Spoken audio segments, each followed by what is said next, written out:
Broadcasting the information the mainstream media won't touch. This is The Richie Allen Show in association with DavidIke.com. And when I announced today that our first guest was coming on, massive interest here in Manchester as well, where there is a massive Irish community. In fact, the studio is just across the road from St. Kentigern's Irish Community Centre. Huge interest in this. And as I was out and about today, people were saying to me, what a huge story this is, Richie. And they're glad that we're covering it. Now, our first guest is a historian. And a couple of years ago, she uncovered evidence of a mass grave at a mother and baby home in Tuam, County Galway. Now, last week, and it's become, obviously, it's massive news. It's all over the place, including here in the UK, as I said. Last week, the Irish Children's Minister revealed that our guest was right, and the remains of 800 babies were discovered dumped in the septic tank of a home. That came about after 3 or 4 months of digging. Huge story. And the lady behind it, the historian Catherine Corless, joins us on the line now from Tuam. Catherine, thanks so much for taking the call. How are you? Richie, how are you? Thank you for making the call. You're a lady, Catherine, because I'm not saying this now in any way to butter you up. I know you've been doing, I reckon you've done 20 or more of these today, so to be still doing them at this stage. That's fine. That's okay, Richie. It's good to get the story out there, and there's a great feedback as well, and people are interested, I know, and they're sad, and it's good to get the story out. It is indeed. It's sad and it's depressing, but it's vital it came out. Do you want to let our listeners know how you came to know about this? Go back to 2013, 2014 and tell us what happened, how you came by the information. Yeah, okay, Richie. We can go back to 2012 when the local historical society asked me to write an essay for the journal, and I decided to write an article on the mother and baby home in Tuam because there was nothing written on it really. Every other historical aspect of the town had been written about, and I remembered the mother and baby home when I was a very young child because there were some of the children in the class with me, and I have a very vague memory of them now. We're going back to the late 50s because I remember them as little miserable children. They were always miserable looking, and they were very thin, and they were segregated from the rest of us, and we were told not to mix with them. When you're that age now, you don't take that much notice, and no. That is my memory of them, and I remember the home building itself and the very high walls around it. So that really was, it was at the back of my mind always. I was always intrigued with it. So that I started writing for the journal. And in my research then for this article, I first of all, I couldn't find anything on the history of the home or the Bonsecourt sisters who ran it.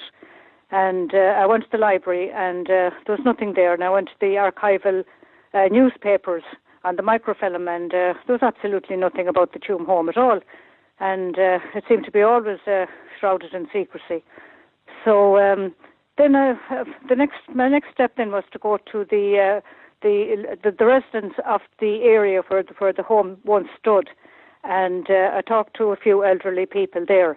And they hadn't that much memory either, because they told me that there was never much interaction between the Bonsecourt sisters that ran the home and the children there and the mothers. They never saw them or they never interacted.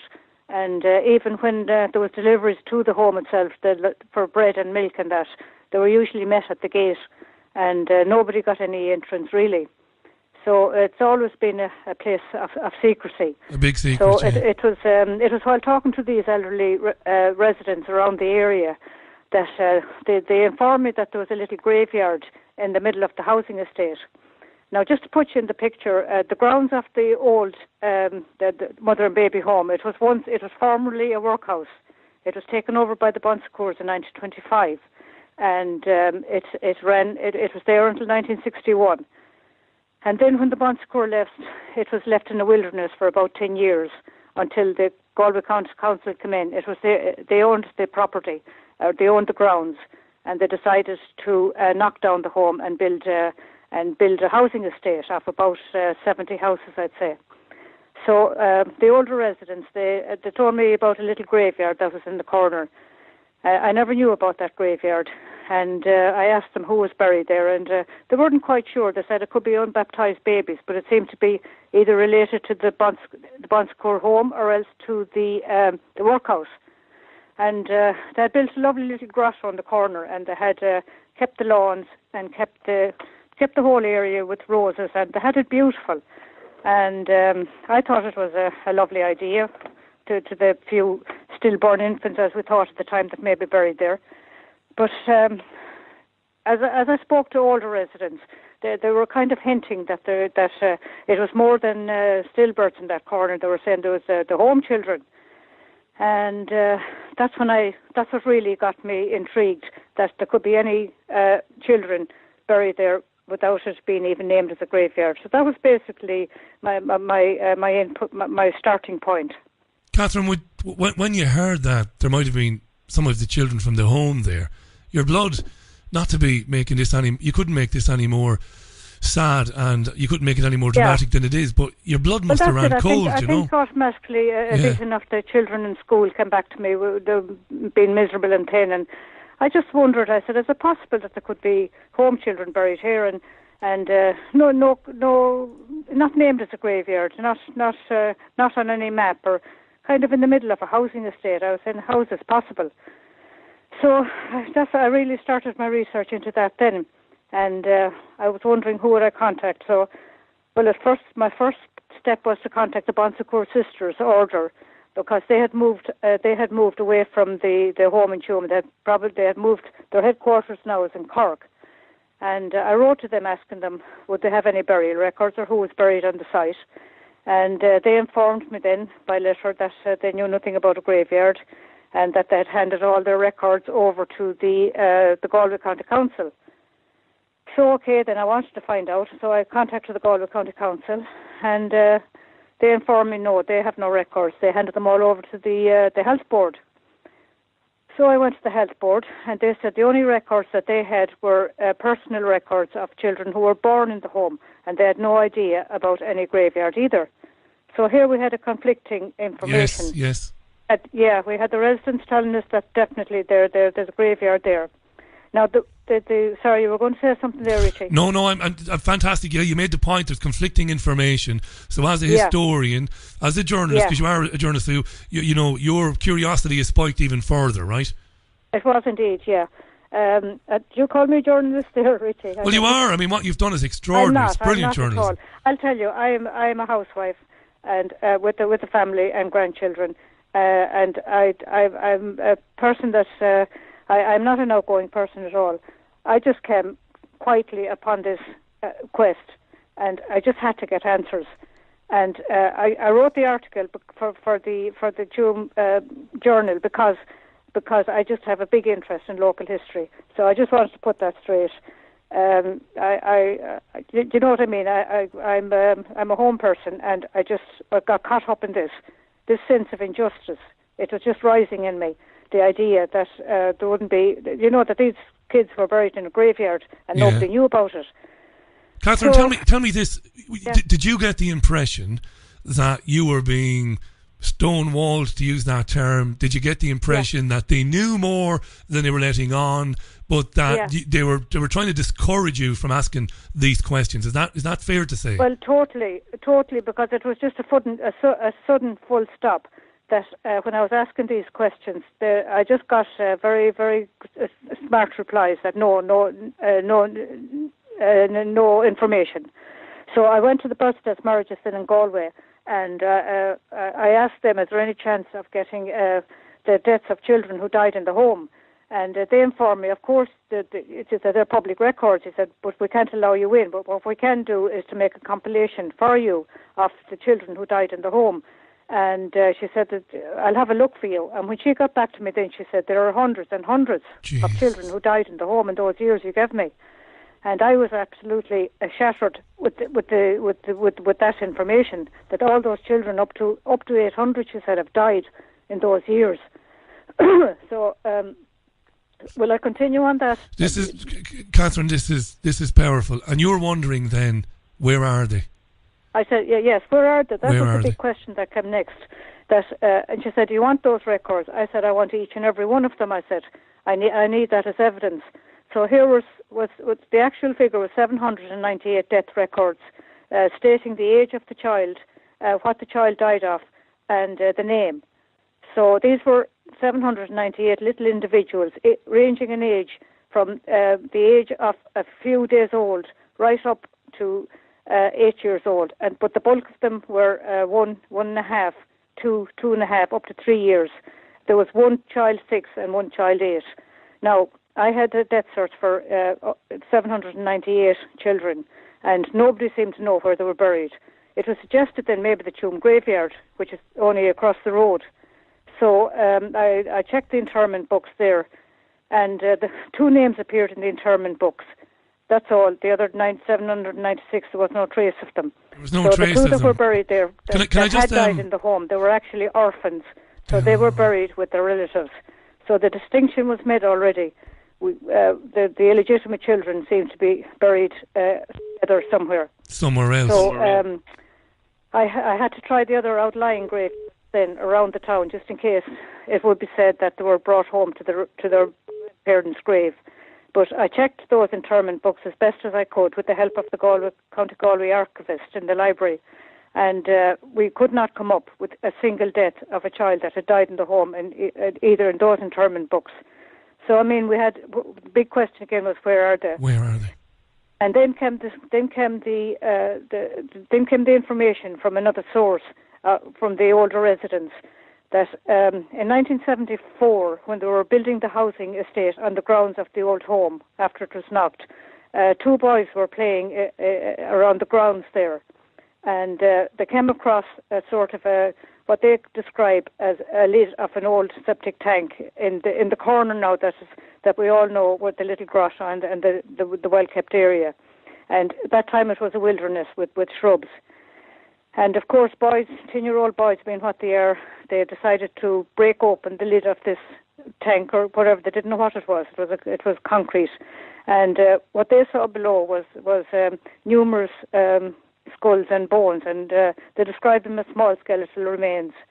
And they told the locals, they told their parents, of course, and a few people gathered, and they informed the authorities. They informed the guards who came up and had a look. They informed the local clergy and who came up and said a few prayers over the area. They informed the religious, the Bon Secours in the town, and there was a private hospital run by the Bon Secours as well in Tuam.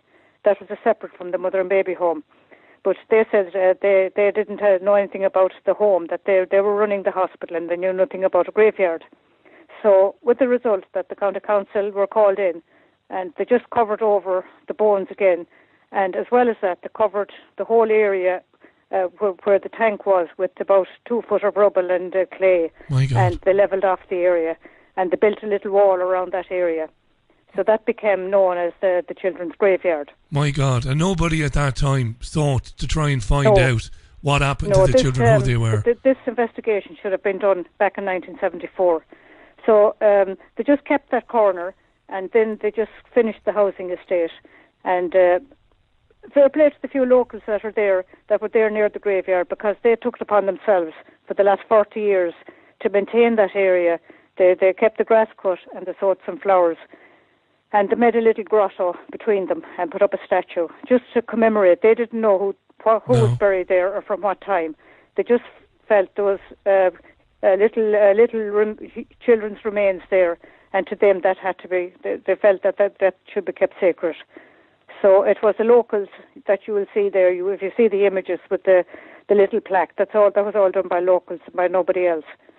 Can I ask you this? Can I ask you this, Catherine? Before we move on, and this is incredible background, and thanks for that. When you got the death certificates of the 796 or 798 children, give us an idea of the types of cause of death. Was it TB, pneumonia, illness? What sort of reasons? How did these children die? It was a variety. When you see all the death certs together, the death seems to run in blocks of measles, and which would be, I know, very highly contagious. There was whooping cough. There was, it actually said malnutrition in some cases. I think it used to be called marasmus. I think something like that. It indicated malnutrition. There was a lot of there was infections. There was a lot of intestinal infections, and different causes now. But mainly, the bulk of them, I think, would be measles. And that there was various causes such as abscesses and congenital disability, that sort of thing. But Bon Secours being a nursing congregation, it surprises me that they wouldn't have known a bit. They should have had some medical knowledge, even though I know there was no penicillin at the time. But I can't understand how they didn't isolate the babies who had those illnesses, knowing well that illness will spread when the cots are all together. I don't understand how a bit of hygiene and a bit of extra care should have prevented quite a lot of those. Can I ask you a question on that? Yeah. A lot of people today on social media. Now I know we shouldn't get too concerned with what people are saying on social media, but a lot of people are saying, because you've just made a brilliant point there, some of it doesn't add up, the way they reacted, the things they might have been able to do for measles and other things like that. Is it worth investigating whether or not the cause of death even listed for some of those children is incorrect and they might have died in other ways? And again, the reason for asking that is, why wouldn't these children have gotten proper Christian burials? And that's why some people are suspicious, saying, could some more sinister things have happened to some of these children? Well, I know it has been hinted over the years. I know people who were born in the home and whom I do talk to, some of them have memories of children having injuries. Now, it's very hard to turn that into a fact. It's only hearsay and it's only vague memories, and I suppose it's hard to know what happened really. But the deaths were 5 times higher than the ordinary. Like the children did die at the time. We all know that, and that's what I'm told at the time. We lost a lot of kids, But they were 5 times higher, and from a nursing congregation, it just wasn't adding up in my mind. So we do have an inspector's report from 1947, a state inspector's report from the mother and baby home in Tuam, and it does paint a very grim picture of malnourished babies and wizened-looking babies. And it paints a very, very dark picture indeed of the condition of some of the babies. That's brilliant. That's very fair and very diplomatic, that. But I want our listeners to note that what Catherine said is right. The mortality rate at the home was 5 times the national mortality rate for children. So you got to think about that. Catherine Corless is on the line. Catherine's going to be with us for another 10-15 minutes. I'm delighted that she's on the programme. She's and listen, again, I'm not kissing your backside. You are a journalist, and if Irish people are any good, and I think we are good as people, you should be nominated for the Pulitzer. And don't laugh at that, and don't be modest about it. This is extraordinary stuff, this, and it wouldn't be coming to light. Richie, to be honest. No, I know you wouldn't, Catherine. No, if there's justice done in this, and if the truth is coming out, and that's all any of us ever wanted, was the truth to be known. You're typically modest, and I admire that. Just something I probably should have mentioned there. I should have asked you earlier on. The home was the home owned by the Bon Secours, or were they running it for the government? Who owned the home? No, the state employed them in 1925. To come in and to run the home. The Corless County Council owned the ground around it, and I think the health board actually owned the building. I think I forget what they were called that time. They were called the health board now. But so no, the Bon Secours weren't a charity. They were employed to come in and to run the home. I got to mention this. The Journal said today they wrote an article about a French documentary crew or news crew who wanted to get some information about this in 2014, and apparently Terry Pro. Now I know Terry.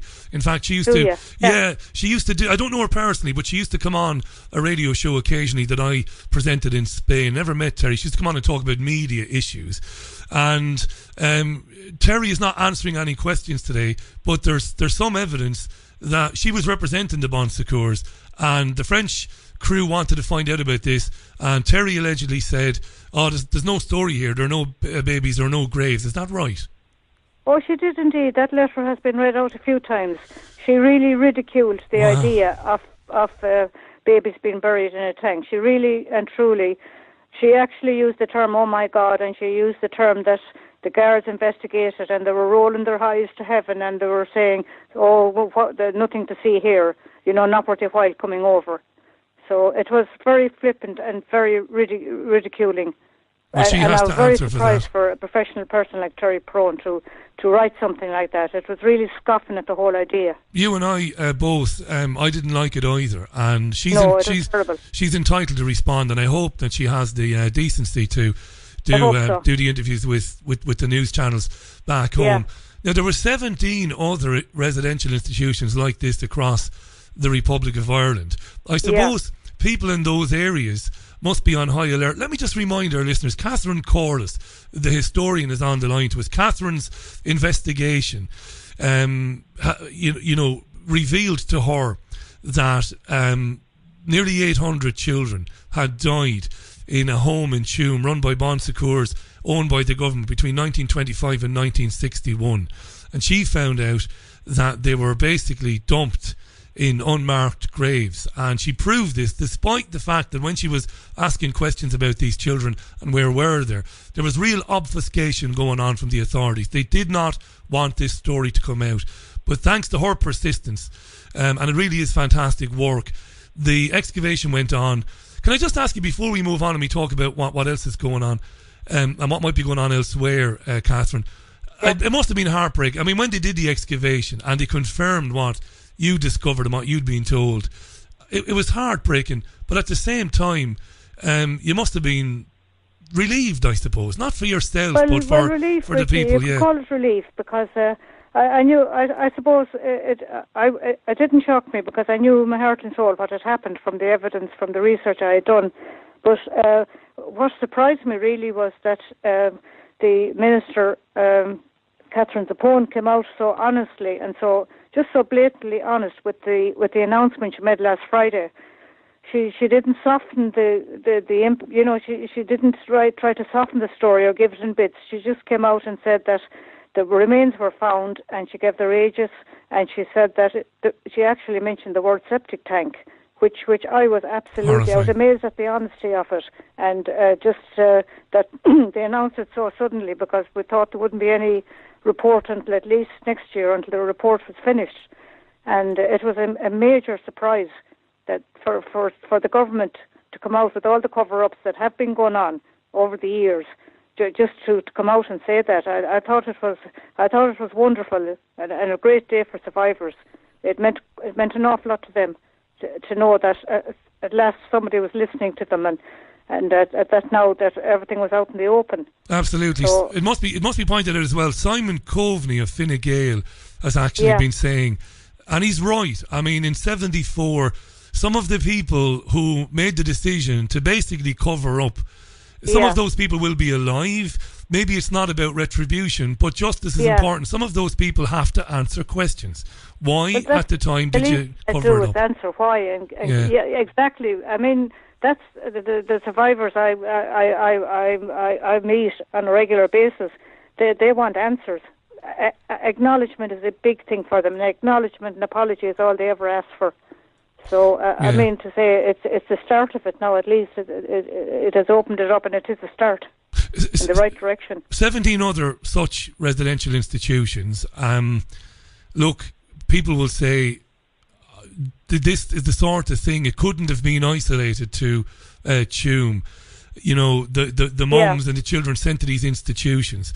There's going to be, obviously, a serious investigation of the other residential institutions and the grounds around them. I mean, this is massive, Catherine. I think you certainly seem to understand the scale of it. You know, your brilliant work has led to it. This is massive, isn't it? This could be massive. I know it is indeed, but the Tuam is a little bit different from the other mother and baby homes, with the fact that I know in institutions where the religious own the grounds that they're on, they seem to have a little bit more rights, and at least I know there probably is mass graves, but at least they listed it as a mass grave.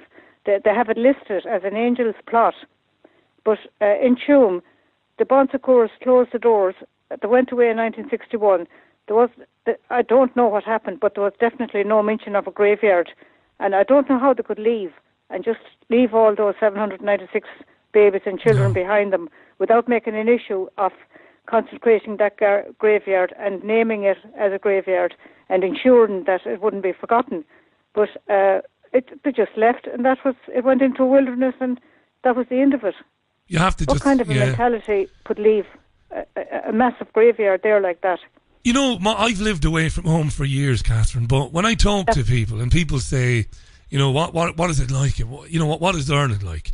And I do genuinely get asked that all the time from people who've never visited Ireland. I say, look, we're a very generous people, I always say. We're very generous, very hospitable, and we're very open to people. And I think if you can, you know, quantify an entire country of people, I think our collective personality would be that we're decent and we're open and we're honest and you know, and we have a lot of love and we have a lot of charity in us.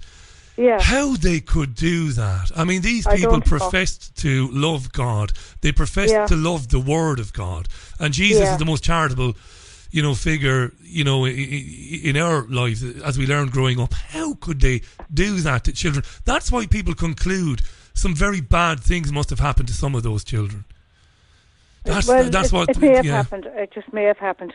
The survivors that who I meet, the thing is, they have very little memory of the home itself, because I mean to say they were probably 4 or 5 years old when they left, when they were fostered out. And that was another thing, that fostering. It was cruel, because I mean to say it was like you come in and you look at a litter of pups and you pick one. That was basically the children were brought into a room, and the prospective foster parents were brought in, and they had a look around, and they might pick the prettiest one or the strongest looking one, and that was it. I think the only stipulation was that the family they were going to was a good Catholic, and that was number one. And the second thing that was that they'd give them an education, and that they would look after make sure they went to mass. And it doesn't seem to matter after that, because a lot of them ended up with absolute brutal brutes of families. Yeah. They were seen as it was just peculiar. I don't know. I really don't know how anyone could do that to a little child. I have 2 final questions for you, and thanks for staying on. I know you must be shattered after today. 2 very quick questions. You don't have to answer the first one if you don't want to. I was going to ask you, are you a woman of faith, and what has it done to your faith knowing that this was going on? Well, I have a belief, but not in the Catholic Church, and not in the way they teach, not in religion. I have a deep faith in a goodness in life, and that we should all look out for each other and do the best we can for each other. And they're basically what I live by, and not all the ridiculous little rules of the Catholic Church. Yeah, I think we share that. Question. That's the first one. And the second one is, what happens now then? What do you want to see happen now? It's very hard to say that. I can only speak for the survivors, because I've just always been a voice for them. This is for them, and they want the remains out of that septic tank, and they want them in the main Tuam graveyard. And I don't think it should be impossible to do that. A few of them want DNA, and they want results like that, and I don't know if that's possible. I don't know what's left of the remains of the little children. I don't know if DNA is even possible. But it's what I do want. I want either the Commission or the government to meet with survivors and just ask them, what can we do for you now? What can we do to make up to you? And I would like the Bon Secours sisters to meet with them and ask them the same question. What can we do for you now? We are sorry. And it's the bottom line, and I don't think that's too hard for anyone to do. And that's all they're looking for. You're the best of Ireland, Catherine. You know that. You're the best of Ireland. Thank you very much. I hope this has a happy ending eventually. Yeah, for everybody. Well, your work has been absolutely extraordinary. Thanks for coming on today after everything you've done today, and I'm sure you'll be doing it again tomorrow. Give me the chance to get the message out there. Will you? It's an absolute honour. Catherine, we'll be in touch again in the future. Look after yourself, and thanks again. Bye now. Thanks. Bye-bye. Bye now. The quite amazing Catherine Corless, who was on the line to us there from Tuam in County Galway. It was Catherine's investigation, writing an essay basically because of her memories of meeting some of these children at the primary school she went to. The children were brought to the primary school. They were encouraged, Catherine and her friends and her other school chums were encouraged not to have anything to do with these children. She said they were thin and they were miserable, and then at the end of the day they went back to this home with the great big walls, and what went on behind those walls, well, it's anybody's guess really. We talked in the past about vaccine trials on some of these children. Who knows what happened to them. There are people speculating online today, and I don't blame them for speculating. I don't know how helpful it is or how helpful it isn't when they speculate about these things, but you have to wonder. As Catherine said, the mortality rate was 5 times the mortality rate in the country for that time period. Meaning what? Meaning that the children at the very least were neglected.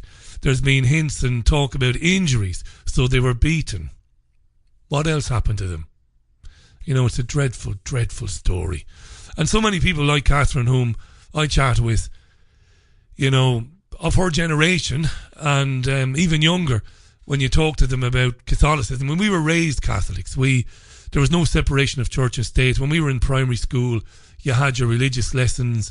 In high school, we had religious lessons. There was absolutely no separation between church and state whatsoever. The power that the church had in Ireland for so many years, and the horrors of the villagers discovering this through the boys playing football in 1974, and the horrors of the local authorities. And when you think authorities, you think the Garda Síochána. No, authority number one was the local parish priest and the bishop. The Garda Síochána, the police were further down the trough there when it came to authority. Tragic story, amazing work, and I meant what I said. She should get the Pulitzer for that. That's real journalism, that. That is brave, courageous journalism. I'm not going to give up. I'm going to get the answers. The state can try and stop me. The religious orders can try and stop me. I'm going to find out what happened to these children.